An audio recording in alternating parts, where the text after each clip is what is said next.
Students, तो अभी मैं डिस्कस कर रहा हूँ problems on the Faraday's law, right. और चैप्टर है इलेक्ट्रोमैग्नेटिक इंडक्शन। तो प्रीवियस टॉपिक में मैंने डिस्कस किया था आपका फैराडेज लॉ, है ना। तो उसमें E is equal to minus d phi by d t. तो मॉड देखे तो ये rate of change of flux होता है, और माइनस साइन का सिग्निफिकेंस क्या है कि ये E जो होता है डी फाई का अपोजिट होता है, ठीक है ना। डायरेक्शन ऑफ इंड्यूस्ड ईएमएफ और इंड्यूस्ड करंट के लिए हम लोग यूज करते हैं। ये प्रॉब्लम देख रहे हो आप लोग, ये एक लूप है, उसका रेजिस्टेंस कितना दिया है, 2 ओम दिया हुआ है। रेजिस्टेंस कितना दिया है, 2 ओम दिया है, और इसके अंदर में मैग्नेटिक फील्ड जो है वो 2t दिया हुआ, टाइम के साथ वैरी कर रहा है, और इसका एरिया 10 मीटर स्क्वायर है। तो इसमें लूप में EMF induced, current induced, power dissipation as a heat, और heat generated from 0 to 5 second, और charge pass through any cross sectional area, यहाँ से कितना चार्ज पास हो रहा है t equal to 0 to 5 second में, ये आपको कैलकुलेट करना है। Actually these are called induced parameters, right, these are called induced parameters. तो इसमें आपको E निकालना है। तो मॉड ऑफ E क्या है आपका, d by d t of the B है, राइट। तो यहाँ तो A तो कांस्टेंट है, तो A तो बाहर हो जाएगा, तो ये क्या हो जाएगा बोलो आप लोग, dB by d T. Okay, ये हो जाएगा dB बाई डी टी। तो A कितना है अपना 10 है, और d बाई डी टी और B का वैल्यू 2t है, तो कितना हो गया, ये 2 बाहर आ गया, तो दिस इज द 20, और dt बाई डी टी 1, तो ये अपना 20 वोल्ट हो गया, ठीक है ना। तो ये तो अपना 20 वोल्ट हो गया, ठीक है। और करंट निकालना है, तो करंट क्या हो जाएगा, ईएमएफ बाई रेजिस्टेंस हो जाएगा, तो 20/2, तो ये क्या हो जाएगा आपका 10 एम्पियर हो जाएगा, सही है ना, ये 10 एम्पियर हो जाएगा। और पावर क्या हो जाएगा, power is equal to I square R है, और आई तो यहाँ पर तो कांस्टेंट है, तो डेफिनेटली कितना 10 का तो 100, और इंटू आर कितना हुआ 2, तो this is the 200 watt, this is the 200 watt. उसके बाद क्या निकालना है, एच निकालना है। तो एच का फार्मूला क्या होता है, आई स्क्वायर आर टी। अगर आपका आई कांस्टेंट है, अदरवाइज इंटीग्रेशन लगेगा, अगर आपका आई वेरी करेगा तो टाइम पर, तो आई स्क्वायर आर टी। तो आई तो कितना है आपका 10 एम्पियर है, तो ये 100, और आर का वैल्यू कितना हो गया 2 हो गया, और टाइम दिया है 5, तो 200, तो ये कितना हो जाएगा 1000 जूल हो जाएगा, राइट। क्या हो जाएगा 1000 जूल। उसके बाद चार्ज दिया हुआ है, ये निकालना है, क्यू निकालना है। तो Q is equal to I T, charge into time taken, तो अपना 10 इंटू टाइम 5, ठीक है, ये जो आपका, तो टी कितना दिया है 5, तो ये हो जाएगा 50 कूलम। ओके, तो ये सारे पैरामीटर्स हो गए। ई का वैल्यू कितना आ गया 20 वोल्ट, आई कितना आ गया 10 एम्पियर, पावर कितना आ गया 200 वाट, हीट जो हो गया आपका वो आ गया 1000 जूल, और charge pass through the any cross sectional area, ये कितना आ गया बच्चों, ये आ गया आपका 50 कूलम। ओके, तो ये और भी देखते हैं कुछ।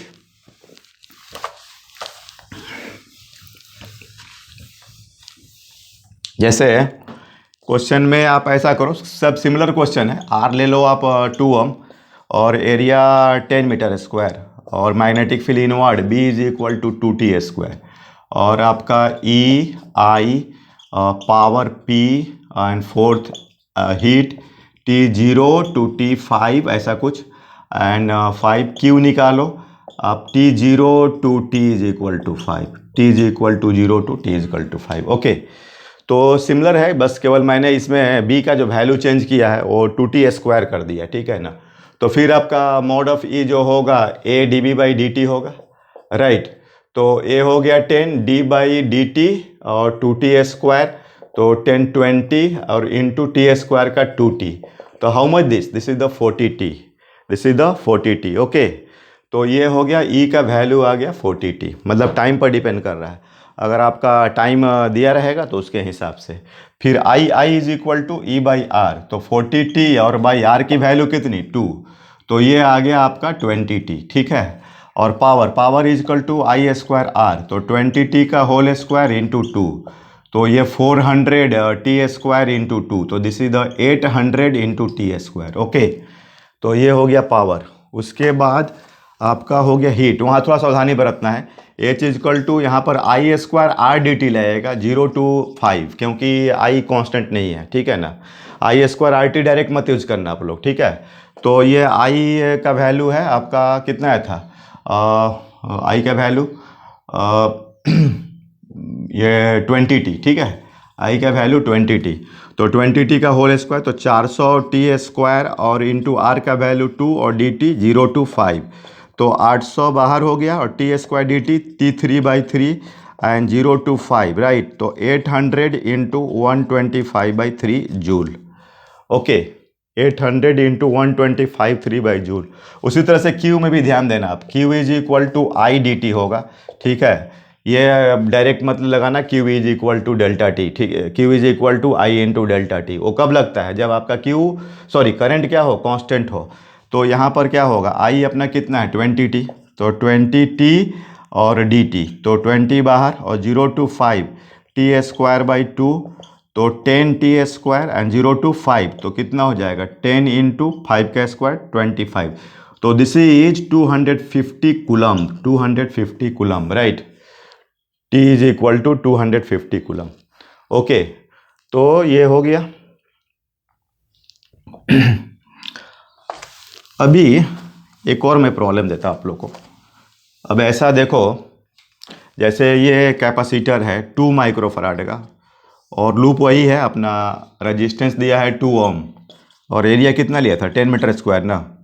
तो इसमें क्वेश्चन क्या है कि Q का वैल्यू निकालना है at any time t, Q का वैल्यू निकालना है एट एनी टाइम t, ठीक है। तो आप देख रहे हो कि ये CR सर्किट है, ठीक है ना, ये C है, R है, साथ में यहाँ पर ले लो आप मैग्नेटिक फील्ड ले लो आप, B is equal to 2t, right. तो नेचुरली है कि EMF इंड्यूस्ड करेगा, ठीक है। मॉड ऑफ E देखा जाए तो a dB/dt हो गया, राइट। तो 10 इंटू d/dt ऑफ 2t, तो 20 वोल्ट हो गया, ठीक है। तो इसका मतलब कि ये इसको 20 वोल्ट मिलने वाला है, ठीक है। तो एक्चुअली ये CR सर्किट हो गया। अब ये बैटरी भी मिल गया आपका 20 वोल्ट है ना, यहाँ पर बैटरी जुड़ जाएगा, ठीक है। पोलैरिटी वगैरह से इसमें कोई देखने का नीड नहीं है क्योंकि एक ही कैपेसिटर्स है, तो चार्ज ही तो करेगा इसको, है ना। तो Q इज इक्वल टू, इसका फार्मूला क्या होता है CR सर्किट में, रिकॉल करो आप लोग, चार्ज ऑन द कैपेसिटर। तो ये होता है CV1 माइनस e⁻⁻t/τ। तो C का वैल्यू कितना है 2 इंटू 10⁻⁻6, V हो गया 20, 1 माइनस e⁻⁻t, टाउ जो है टाइम कांस्टेंट है, इसका यूनिट क्या होता है सेकंड होता है, राइट। तो C कितना है आपका 2 इंटू 10⁻⁻6 और R है 2, तो ये हो गया आपका 20 इंटू 10⁻⁻6 माइनस t/4 इंटू 10⁻⁻6। तो एज अ ये फंक्शन ऑफ टाइम हो गया चार्ज का वैल्यू, ठीक है ना। आप देख रहे हैं CR सर्किट आप लोग को पता होगा, जैसे स्टैंडर्ड केस में अगर t 0 लेते हैं तो ये क्या हो जाएगा 1 हो जाएगा, तो 1 माइनस 1 क्या होगा 0। तो इनिशियल में चार्ज क्या होगा 0 होगा, और इन्फिनाइट टाइम में जब स्टेडी स्टेट में आ जाता है तो कैपेसिटर फुली चार्ज हो जाता है।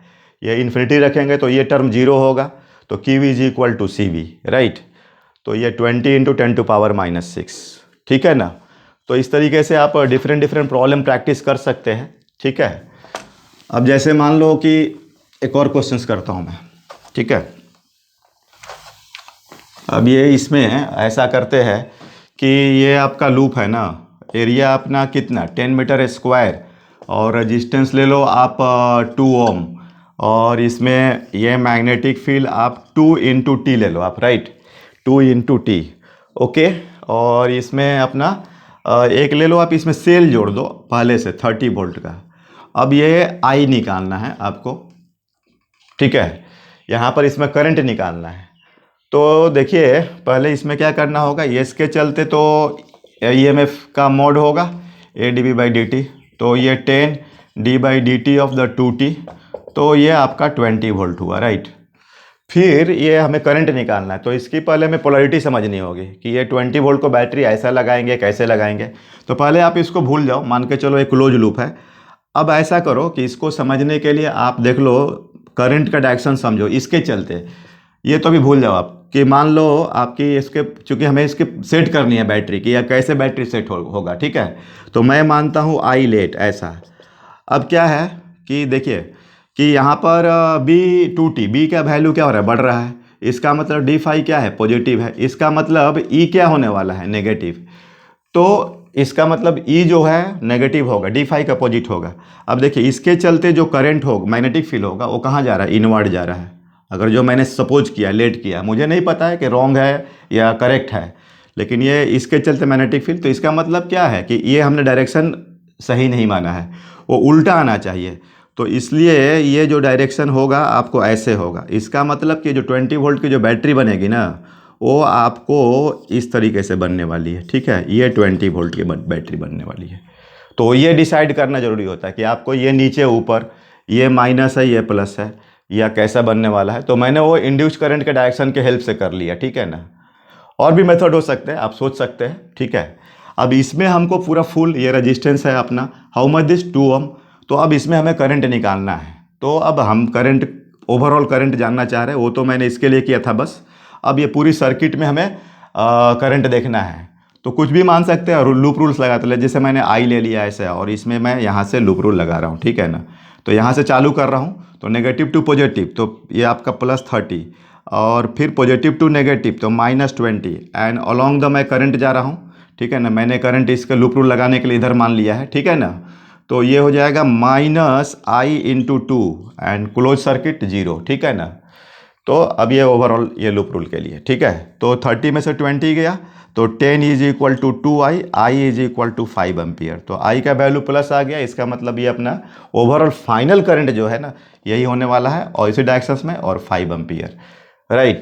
तो आई होप आप ये फैराडेज लॉ पर जो 2-4 problems, variety of the problems आप अंडरस्टैंड कर रहे होंगे। Okay, thank you.